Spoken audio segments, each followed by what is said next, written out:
तो आज नीतीश बाबू ने, बिहार के मुख्यमंत्री ने मास्टर स्ट्रोक चल दिया। कैबिनेट मीटिंग में 43 प्रस्ताव पास हुए और कई बड़े फैसले ले लिए गए, ऐसे फैसले जिनका असर आने वाले चुनाव पर साफ साफ दिखेगा। आज की कैबिनेट मीटिंग क्या वाकई चुनाव को लेकर बहुत बड़ा बदलाव करने वाली है? चुनाव पर इसका बहुत ज़्यादा प्रभाव होगा, इसी पर बातचीत करते हैं और कौन कौन से बड़े फैसले लिए गए हैं। प्रभात जी हमारे साथ मौजूद हैं, इन्हीं से बातचीत करते हैं। प्रभात जी, मास्टर स्ट्रोक चल दिया इन्होंने? जी बिल्कुल मेनका, अगर आप देखिए तो टोटल 43 प्रस्ताव पास किए गए आज की कैबिनेट मीटिंग में। लेकिन अगर मोटा मोटी देखें तो 4 सेक्टर्स ऐसे हैं जिनको कि आप कह सकते हैं कि नीतीश का मास्टर स्ट्रोक है आज का। 4 सेक्टर को मैंने माइक फार्मूला का नाम दिया है। ये है क्या? MYKE, mike formula.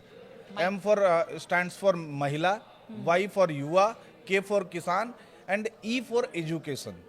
ये 4 सेक्टर्स हैं जिसमें कि मोटा मोटी नीतीश जी ने 80% आबादी कवर कर ली है। अगर ये आप देखें तो 80%। अब आप पूछेंगे कि माइक में महिला के लिए क्या दिया है उन्होंने, तो महिलाओं सीधी भर्ती में 35% आरक्षण को मंजूरी दी गई है। क्या ये पहली बार दिया है? नहीं, ये अगर आप देखें तो 35% महिला आरक्षण का फॉर्मूला बिहार में पहले से था। लेकिन उसमें यह था कि सीधी भर्ती की परीक्षाओं में, सीधी भर्ती की नियुक्तियों में 35% महिला आरक्षण में बिहार से बाहर की महिलाओं को भी वो फायदा मिलता था। उसको आज नीतीश ने ब्लॉक कर दिया। अब सिर्फ बिहार की महिलाओं को ही सीधी भर्तियों में 35% आरक्षण का लाभ मिलेगा। मतलब आप ये समझिए कि जो आधी आबादी की लड़ाई जो कहते हैं ना हम, कि भाई आधी आबादी की लड़ाई है, पॉलिटिकल हो या सोशल हो या एम्प्लॉयमेंट को लेके हो, तो उसमें 35% आरक्षण उनका सुनिश्चित कर दिया कि बिहार की बेटियों को, बिहार की महिलाओं को सीधी भर्ती की नौकरियों में 35% आरक्षण मिलेगा। देखिए, वैसे भी कहते हैं कि नीतीश जी महिलाओं में ज्यादा फेमस है, सुशासन बाबू को महिलाएं बहुत ज्यादा पसंद करती हैं। नीतीश के कई फैसले ऐसे रहे हैं जिसको महिलाओं ने सर आंखों पे उठाया है। चाहे वो बिहार की शराबबंदी हो, नशा मुक्ति वाला हो, या अभी ये आप देख लीजिए कि भाई सीधी भर्ती में 35% आरक्षण। इससे पहले बिहार की बच्चियों के एजुकेशन के लिए साइकिल योजना, तमाम तरह की योजनाएं हैं। तो नीतीश की पॉपुलैरिटी और एक स्वीकार्यता महिलाओं के बीच में पहले से भी रही है, और आज ये एक और स्ट्रॉन्ग बॉन्डिंग आज हो सकता है कि डेवलप हो। इसके बाद दूसरा, युवाओं के लिए क्या किया। युवाओं के लिए आज एक सबसे बड़ा फैसला जो नीतीश ने दिया है, युवा आयोग के गठन को मंजूरी दी है। युवा आयोग का गठन होगा। इस एक तो ये है, दूसरा है कि दिव्यांग युवाओं के लिए जो प्रतियोगी परीक्षाओं की तैयारी कर रहे हैं, खासतौर पे रोजगारोन्मुखी, मतलब बीपीएससी या यूपीएससी की तैयारी कर रहे हैं, तो दिव्यांग युवाओं के लिए जो बीपीएससी की परीक्षा, प्री परीक्षा, प्रिलिमिनरी जो प्रारंभिक परीक्षा अगर क्रैक करते हैं, वो पास होते हैं, तो बीपीएससी के लिए 50,000 की आर्थिक सहायता राशि मिलेगी उनको, मुख्य परीक्षा और इंटरव्यू की तैयारी के लिए। अगर 50,000 रुपये। अगर वो यूपीएससी की परीक्षा, प्री परीक्षा पीटी अगर क्लियर कर रहे हैं, तो उनके लिए 1 लाख रुपए की मंजूरी दी है कि 1 लाख रुपए उनको, दिव्यांगों को आर्थिक सहायता दी जाएगी, ताकि वो आगे के लिए अपनी तैयारी कर सकें, कोचिंग कर सकें या कहीं क्रैश कोर्स कर सकें, कुछ स्टडी मटेरियल खरीद सकें। इसके अलावा युवा आयोग का जो गठन है, तो युवाओं के सामाजिक स्थिति और इन सारी चीज़ों को और उसके स्थिति में सुधार और उत्थान के लिए ये रोजगार डेवलप कैसे करें, बिल्कुल, या ऋण देना और तो कैसे ले सरकारी विभागों के रोजगार के लिए सरकारी विभागों के बीच समन्वय का काम करेगा ये युवा आयोग। किसानों के लिए क्या है?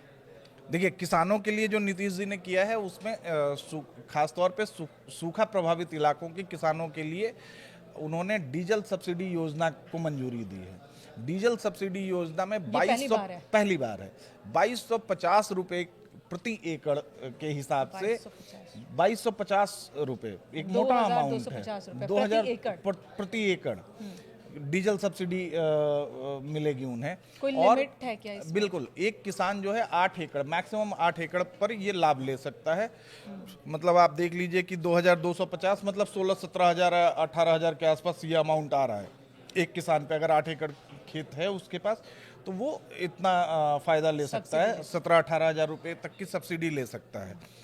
अब ई जो था, माइक का ई, एजुकेशन एजुकेशन, एजुकेशन में उन्होंने आम्बेडकर आवासीय विद्यालयों के लिए 65 करोड़ रुपए की मंजूरी दी है और इसके अलावा जीविका दीदी बैंक के लिए 105 करोड़ रुपए की मंजूरी दी है। कुल मिलाकर पिटारा खोल दिया पिटारा उन्होंने। खोल दिया है। से चुनाव पहले सिर पे पिटारा है, खोल दिया। चुनाव सिर पे है और चुनाव से ठीक पहले नीतीश जी ने आज जो ये 43 प्रस्तावों के जरिए पूरा पिटारा खोल दिया है। अब सवाल है कि जी। इसका चुनाव पर कितना असर होगा। क्यों ये सवाल है? क्योंकि चुनाव से ठीक पहले ये फैसला लिया जा रहा है। आप चाहते तो पहले भी कर लेते। अभी बिल्कुल, क्यों? ये पहले भी कर सकते थे। आपके पास पीछे अभी मतलब आप तो पिछले 15-20 सालों से आप सरकार में हैं, आप कभी भी कर सकते थे। लेकिन चुनाव से पहले हर पॉलिटिकल पार्टी, हर सरकार जो है कुछ न कुछ लोक लुभावन मतलब लॉलीपॉप टाइप का कह लें कि योजनाएं लाती हैं। आप इसका एग्जाम्पल मध्य प्रदेश में देख सकते हैं, आप इसका एग्जाम्पल छत्तीसगढ़ में देख सकते हैं, राजस्थान में देख सकते हैं या महाराष्ट्र में देख सकते हैं। इनफैक्ट कि दिल्ली इसका सबसे बड़ा एग्जाम्पल है कि दिल्ली में महिलाओं मुफ्त के लिए। की रेवड़ी और इस तरह खाते के में पैसे लॉलीपॉप और आएंगे। इन सारी चीज़ों के जरिए ही दिल्ली के चुनाव में लेकिन दिल्ली का चुनाव एग्जाम्पल भी है कि वहां पर आम आदमी पार्टी की ओर से लोक लुभावन वायदे किए गए कि आपके खाते में पैसे आ जाएंगे, महिलाओं को ये राहत वो राहत, लेकिन हुआ क्या? बिल्कुल आप सही पब्लिक कह नहीं रही आई हैं। पब्लिक झांसे देखिए में। ये पब्लिक पे डिपेंड करता है कि पब्लिक इसको कैसे लेती है।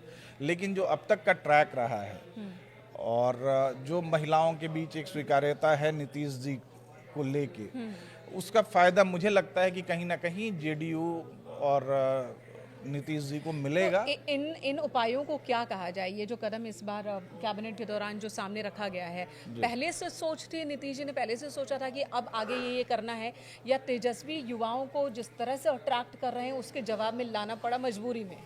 देखिए आप अब पहले कौन बाजी मारता है, पहला स्ट्राइक कौन करता है, पहला पासा कौन फेंकता है, ये डिपेंड करता है। तेजस्वी ने कुछ लोक लुभावन वायदे किए, नौकरी और इसकी चर्चा की। उधर एक नया चेहरा बिहार में इस बार जो 2020 में नहीं था, 2015 में नहीं था, प्रशांत किशोर का है। तो आप एक तरीके से कह लीजिए कि भाई ये चुनाव जीतने के लिए जितने तरह के उपाय हो सकते हैं, जितनी चक्रव्यूह रचा जा सकता है, वो सब रच रहे हैं, अपने अपने पासे फेंक रहे हैं, अपने अपने तीर फेंक रहे हैं और जो जिसके निशाने तो कौन किसके पाले में आ जिस जाए? निशाने पे लगा बिल्कुल। तो कौन किसकी बातों पर भरोसा करता है, ये देखने वाली बात है। लेकिन नीतीश कुमार की कैबिनेट ने आज जो फैसले लिए हैं उनका असर चुनाव पर देखने को मिलेगा। मतदाताओं को लुभाने के लिए, खासकर महिला वर्ग की मतदाता, युवा मतदाता, किसानों को और उन लोगों को, जब हम बात एजुकेशन की करते हैं तो एक बड़े वर्ग को हम जोड़ लेते हैं।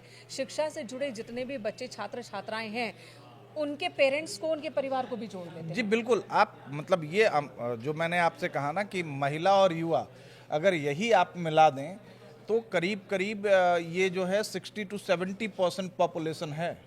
मतलब महिलाओं का पॉपुलेशन तो आपकी बातों से तो ऐसा लग रहा है कि बस हो गई अनाउंसमेंट और चुनाव के नतीजे नहीं, मेन का ऐसा नहीं है कि अनाउंसमेंट जो है वो 100% वोट में कन्वर्ट हो ही जाएगा। हाँ। एक मोटा मोटी एक अनुमान है कि भाई 40% 45% महिलाएं हैं, 40% युवा हैं, 85% के आसपास हो रहा है, बाकी 15% की आबादी या जैसा भी आप ये कह लें। लेकिन ये वोट में कितना कन्वर्ट हो रहा बताइए है? कि महिलाएं जो, आप तो बिहार से ही हैं, आना जाना आपका लगा रहता है, तो वहाँ पर जो महिलाएं हैं नीतीश जी को लेकर कहती क्या है? क्या ये कि बाबू ने कहा है तो हो ही जाएगा? नहीं, ऐसा नहीं है कि बाबू ने कहा है हो ही जाएगा, ये नहीं है। वहाँ देखिए बिहार के वोटर्स के नब्ज को समझना जो है ना वो 1-2 विजिट में नहीं हो सकता है, जब तक आप रेगुलर टच में नहीं है। और बिहार के वोटर्स की नब्ज जो है ना वो कहीं ना कहीं जाति फैक्टर जो है ना वो बहुत स्ट्रांग है बिहार में। आप योजनाओं का लाभ ले लेंगे, आप सब कुछ ले लेंगे, लेकिन जब आप वोट डालने वोट डालने जाएंगे ना, की बात करते हैं, बिल्कुल वो एक नई जाति क्रिएट हुई है देश में, जो हम लोगों ने 2024 में या 2019 में हमने देखा कि एक लाभार्थी वर्ग नया पैदा हुआ है। लेकिन बिहार में ये लाभार्थी वर्ग के साथ साथ कहीं ना कहीं उसके बैक ऑफ द माइंड जो है वो जातिगत इक्वेशन चलता रहता है। वो फायदा ले लेगा, वो नीतीश जी से फायदा ले लेगा, लेकिन हो सकता है कि वोट डालने जाए तो उसको ध्यान आ जाए कि अरे मेरी जाति, वोट जो है मेरी जाति को ही जाना चाहिए। तो वो एक बड़ा फैक्टर है बिहार फिर भी को सुकून लेके। है कि जब बात इसी बिहार में दलित में महादलित पिछड़ा में अति पिछड़ा देखा जा रहा था। इसी बीच अगर इस तरह की बातें आए कि नौकरियों में आरक्षण होगा, महिलाओं को 35% सीधी भर्ती की बात हो रही है, वहीं युवाओं के लिए आयोग को मंजूरी दे दी गई है, वहीं पर शिक्षा में जो उतरना चाहते हैं, चाहे वो बीपीएससी हो, यूपीएससी हो, उसकी तैयारी कर रहे हैं, उन लोगों को आर्थिक मदद, विकलांग लोगों को, तो कोमल हृदय सरकार है, ये एक छवि भी बन रही है और यहाँ पर विकास के रास्ते पर ही ये एक चल मदद रही दिख है। रही है। बिल्कुल, आप मतलब जो हमने कहा बातचीत की शुरुआत में कि माइक फार्मूला, हाँ। तो ये माइक फार्मूला हम भी पॉडकास्ट पे बैठे हैं, माइक के जरिए ही बैठे हैं, माइक के जरिए हम अपनी आवाज़ दर्शकों तक पहुंचा रहे हैं और नीतीश जी माइक के जरिए जो है खुद वोटर्स के बीच पहुंचने की कोशिश में है। चलिए, तो एमआई के बदले माइक फार्मूला देखते हैं, एमवाई जीतता है या माइक जीतता माइक है? जीतता है। धन्यवाद आपका इस वक्त चर्चा के थैंक लिए। यू मेनका।